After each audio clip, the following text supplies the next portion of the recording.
Lectura del Santo Evangelio según San Marcos. En aquel tiempo Pedro se puso a decir a Jesús: ya ves, hemos dejado todo y te hemos seguido.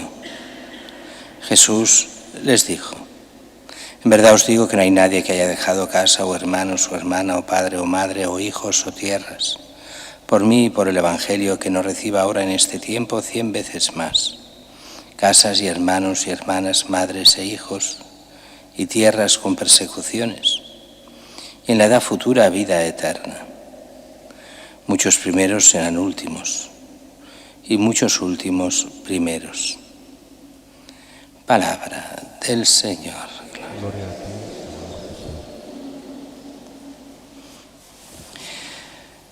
Celebramos hoy esta memoria de San Felipe Neri, que es bien también para nosotros importante en el sentido que tenemos muy cerca aquí a los filipenses por partida doble, el Colegio de Lourdes, que es de las filipenses, y el oratorio, que está cerca también, que es de los filipenses.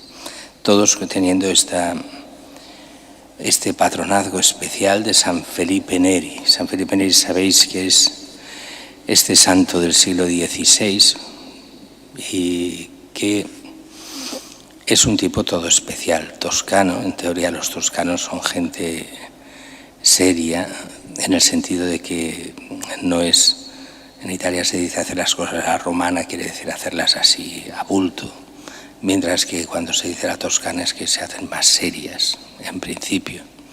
Pues bien, él es toscano, relativamente joven, pero ya sacerdote, ya viene a Roma.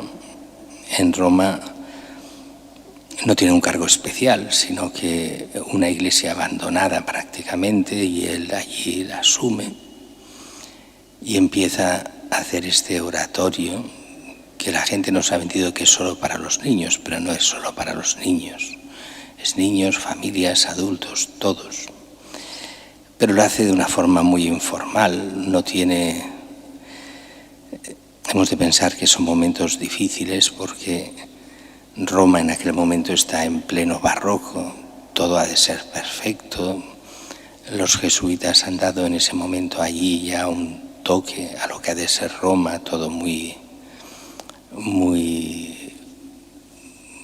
bueno, de esta forma, todo ha de ser perfecto, la organización, las cosas. Pero él está en una situación que es la que verá muy pocos años después San José de Calasanz. Una apariencia muy buena en algunas cosas, unas zonas muy ricas, pero otras donde se vivía la miseria, y eran en el centro de la ciudad, donde había auténtica miseria. Y tanto Felipe Neri como después San José de Calasanz se dedicarán precisamente a esos niños y a esos jóvenes, a aquellas zonas más miserables, pero que lo harán de una forma, cada uno a su estilo, pero muy bien. Mientras los jesuitas se dedicarán sobre todo a la formación de las clases altas para la transformación de la sociedad, Felipe Neri y San José de Calasanz lo harán en la promoción de las clases más bajas, que no podían leer ni escribir, que no sabían, no podían llegar a nada en la sociedad más que algún oficio que pudieran aprender si alguien les dejaba, pero no en la escuela, sino no habían escuelas para niños pobres.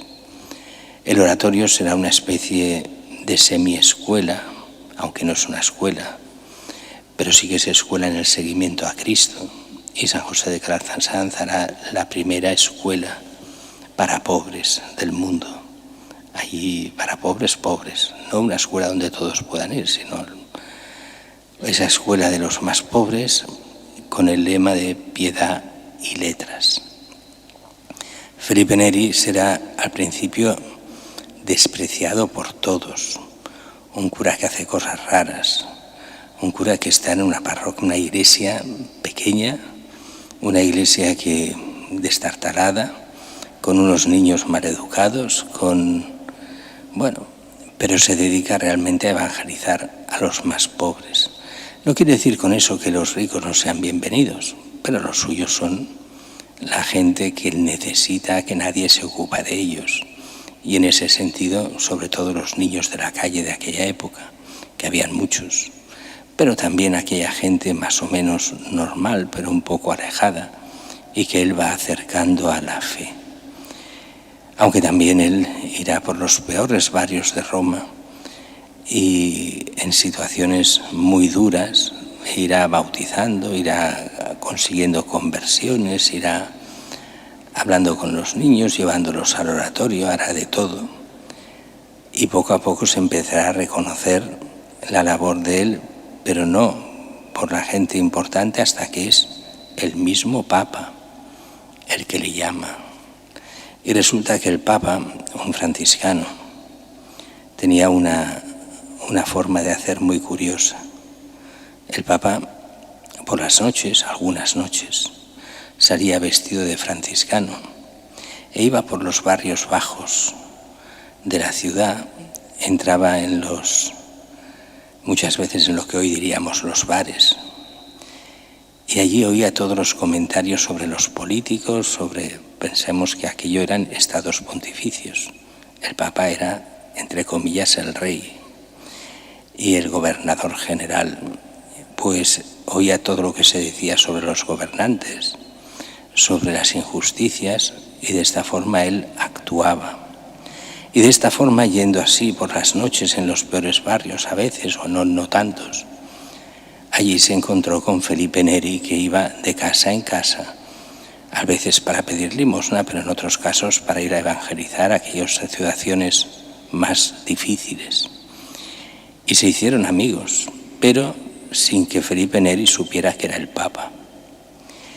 Simplemente amigo de un franciscano que recorría las noches de Roma, así también con él, y a veces iban juntos en algunas casas a evangelizar y a hablar con la gente, hasta que el Papa lo llama al Vaticano, y entonces es allí donde se da cuenta de quién es el Papa.